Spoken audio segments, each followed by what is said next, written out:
Hello नमस्कार दोस्तों, आप सभी का स्वागत है हमारे टोरेक्स क्लासेस में। तो आइए जानते हैं भाषा। भाषा क्या है? भाषा वह साधन है जिसके द्वारा मनुष्य बोलकर, सुनकर, लिखकर व पढ़कर अपने मन के भाव या विचारों का आदान प्रदान करता है। दूसरे शब्दों में कहें, जिसके द्वारा हम अपने भावों को लिखित अथवा कथित रूप से दूसरों को समझा सकें और दूसरों के भावों को समझ सकें, उसे भाषा कहते हैं। सार्थक शब्दों के समूह या संकेत को भाषा कहते हैं। भाषा के प्रकार। भाषा तीन प्रकार के होते हैं। पहला मौखिक भाषा, दूसरा लिखित भाषा तथा तीसरा सांकेतिक भाषा।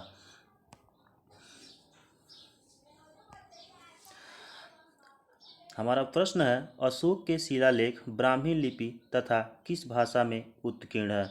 तो इसका सही आंसर है ऑप्शन नंबर सी, प्राकृत भाषा। अगला प्रश्न है, महाराष्ट्र में किस भाषा का प्रयोग अधिक होता है? महाराष्ट्र में किस भाषा का प्रयोग अधिक होता है? तो इसका सही answer option number C, Marathi भाषा का प्रयोग अधिक होता है। अगला प्रश्न है, कन्नौजी हिंदी की किस उपभाषा की एक बोली है? कन्नौजी हिंदी की किस भाषा की उपभाषा की एक बोली है? तो इसका सही आंसर है ऑप्शन नंबर बी, पश्चिमी हिंदी। अगला प्रश्न है, भाषा संस्कृत की किस धातु से निष्पन्न हुई है या उत्पन्न हुई है? भाषा संस्कृत की किस धातु से उत्पन्न हुई है? तो इसका सही आंसर है ऑप्शन नंबर बी, भास धातु से। अगला प्रश्न है, मागधी निम्न में से किस भाषा को कहा जाता है? मागधी निम्न में से किस भाषा को कहा जाता है? तो इसका सही आंसर है ऑप्शन नंबर बी, पाली भाषा को कहा जाता है। अगला प्रश्न है, देवनागरी किस भाषा की लिपि नहीं है?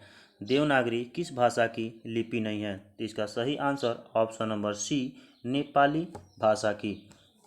अगला प्रश्न है, निम्नलिखित में से तमिल भाषा की लिपि कौन सी है? निम्नलिखित में से तमिल भाषा की लिपि कौन सी है? तो इसका सही आंसर है ऑप्शन नंबर सी, द्रविड़ भाषा की। अगला प्रश्न है, भाषा का वह रूप जिसका प्रयोग सामान्य जनता अपने समूह या घरों में करती हैं, उसे कहते हैं।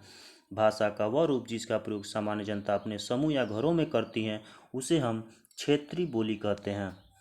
अगला प्रश्न है, मध्यकाल में काव्य भाषा के रूप में सर्वाधिक प्रचलित बोली थी? तो इसका सही आंसर है ऑप्शन नंबर सी, ब्रज भाषा। मध्यकाल में सबसे अधिक प्रचलित बोली थी ब्रज भाषा। अगला प्रश्न है, भारत में बोलियों की संख्या कितनी निर्धारित की गई है? तो इसका सही आंसर है ऑप्शन नंबर बी, 436 बोली निर्धारित की गई हैं। अगला प्रश्न है, राजकीय कार्यों में प्रयुक्त होने वाली भाषा कहलाती है? राजकीय कार्यों में प्रयुक्त होने वाली भाषा राजभाषा कहलाती है। तो इसका सही आंसर ऑप्शन नंबर ए, राजभाषा। अगला प्रश्न है, भाषा का आरंभ होता है? तो भाषा का आरंभ ध्वनि से स्टार्ट होता है। तो इसका सही आंसर ऑप्शन नंबर ए, ध्वनि से। अगला प्रश्न है, व्याकरण से किसके अस्तित्व की जानकारी नहीं मिलती है? व्याकरण से किसके अस्तित्व की जानकारी नहीं मिलती है? तो ऑप्शन नंबर डी सही है, लिपि। क्योंकि लिपि एक भाषा है, जबकि व्याकरण ध्वनि, शब्द और वाक्यों से मिलकर बनता है, जिसमें उसका अस्तित्व निहित होता है। अगला प्रश्न है, शब्द किसे कहते हैं? तो इसका सही आंसर ऑप्शन नंबर ए सही है। एक या एक से अधिक सार्थक वर्ण समूह को शब्द कहते हैं। अगला प्रश्न है, हिंदी दिवस किस दिन मनाया जाता है? तो इसका सही आंसर ऑप्शन नंबर ए, 14 सितंबर। 2 अक्टूबर को गांधी जयंती मनाया जाता है। अगला प्रश्न है, हिंदी अपनी किस बोली का मानक रूप है? तो इसका सही आंसर ऑप्शन नंबर बी, खड़ी बोली का।